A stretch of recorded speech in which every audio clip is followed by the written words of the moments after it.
سلام دوستان، شبتون بخیر.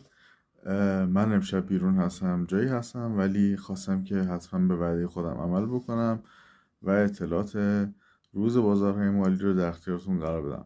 امروز پنجشنبه 6 دی ماه برابر با 27 دسامبر 2025 هست. دلار قیمتش 135 هزار تومان، طلای 18 ایار 14 میلیون و 400 هزار تومان، طلای 24 ایار 19 میلیون و 200 هزار تومان. قیمت نقره به خلوص 49 335 هزار تومان. قیمت طلا و نقره به دلیل اینکه تعطیلات کریسمس هست بسته است بازار جهانی و نداریم. بورس هم که امروز تعطیل بود و قیمت اون رو هم نداریم. امیدوارم که شاد و پیروز باشید.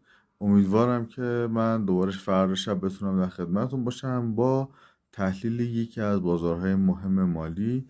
انشاءالله همدیگه رو خواهیم دید. شب خوب و آرامی رو براتون آرزو میکنم. شب خوش.